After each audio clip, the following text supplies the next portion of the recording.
देखिए, बात करेंगे पीओके की। दरअसल पीओके में जुल्म की सारी हदें टूट चुकी हैं, लेकिन बस खौफनाक जुल्म के बीच ऐसी खबर सामने आई है जिसे सुनकर मुनीर के पैर के नीचे से जमीन खिसक गई है।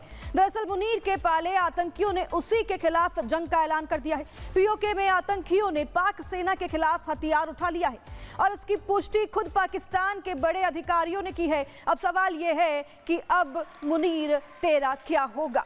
ये तस्वीरें और ये आवाजें जो कि हर एक दिन बुलंद होती जा रही है। पाकिस्तान के बर्बरता के आगे अब प्रदर्शनकारी भी मुखर होते जा रहे हैं। ये तस्वीरें आप देखिए, प्रदर्शनकारियों ने अब हथियार उठा लिए हैं पाकिस्तानी सेना के खिलाफ, जिसकी तस्वीर हम आपको लगातार दिखा रहे हैं। पीओके में जो प्रदर्शनकारियों के खिलाफ बर्बरता पाकिस्तानी सेना की तरफ से की गई, उसके बाद अब प्रदर्शनकारियों ने भी अपने हाथों में हथियार उठा लिए हैं, जिसकी सीसीटीवी फुटेज भी सामने आ गई है। ये तस्वीर आप देखिए, प्रदर्शनकारी अब नहीं रुकने वाले हैं और ये सबूत ये तस्वीरें दे रही हैं। प्रदर्शनकारी लगातार पाकिस्तान के खिलाफ मोर्चा संभाले हुए हैं।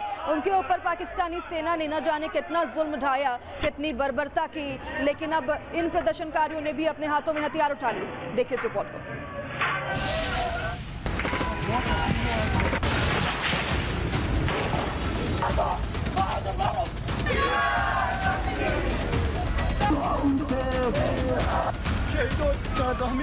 जिस आग को पाकिस्तान ने दशकों तक भारत को जलाने के लिए पाला था, आज वही शोले इस्लामाबाद के तख्त को राख करने के लिए मचल रहे हैं। जी हां, पाकिस्तान के अवैध कब्जे वाले कश्मीर यानी पीओके से आई तस्वीरें पाकिस्तान की फौज और खुफिया एजेंसी आईएसआई की नींद उड़ा चुकी है।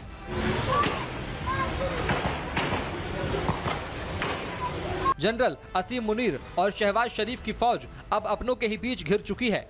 मुजफ्फराबाद से लेकर रावलकोट, मीरपुर और कोटली तक पीओके की सड़कें इस वक्त सुलग रही है। रोटी, बिजली और बुनियादी मानवाधिकारों की मांग कर रही आवाम पर पाकिस्तानी सेना ने गोलियां बरसाने में कोई कसर नहीं छोड़ी। बच्चों, महिलाओं और बुजुर्गों के खून से कश्मीर की वादियां लाल हो चुकी हैं। लेकिन इस बार जुल्म के खिलाफ उठने वाली आवाजें दबी नहीं बल्कि और बुलंद हो गई हैं।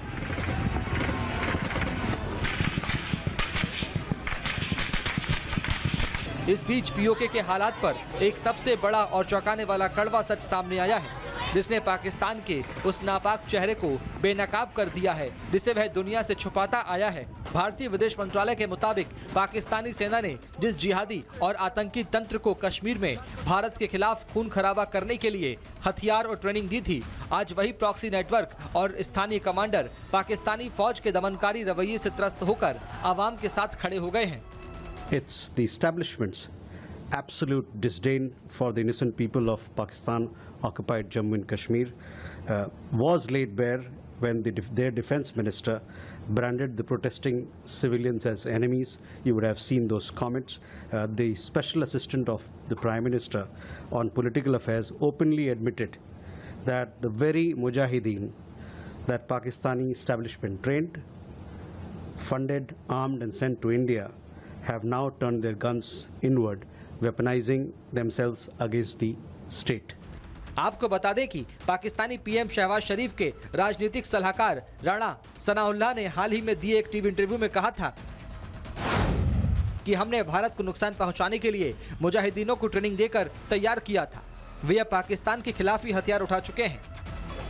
भारत ने पीओके में जारी हिंसा और मुनीर सेना की दमनकारी नीति के खिलाफ अंतर्राष्ट्रीय समुदाय से अपील की है। विदेश मंत्रालय ने मांग की है कि requested international organizations for an independent investigation into the unlawful killings. We urge that the international community should scrutinize Pakistan's actions and hold it accountable for its atrocities. साफ है, जनरल मुनीर की फौज की गोलियां पीओके की उस बेबस आवाम को नहीं डरा पा रही जो दशकों से झूठे वादों का शिकार रही।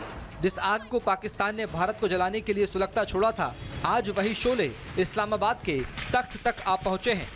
जब सेना अपनी ही आवाम की छाती पर बंदूक के ताने और पाले हुए खूंखार जिहादी खुद सरकार के खिलाफ हथियार उठा लें, तो समझ लीजिए तबाही अब भविष्य नहीं बल्कि उसका वर्तमान बन चुकी है। पीओके की सरजमी पर जो आज़ादी का बिगुल बजा है, वह पाकिस्तान के ताबूत में आखिरी कील साबित होने जा रहा है। Bureau report, Republic Bharat.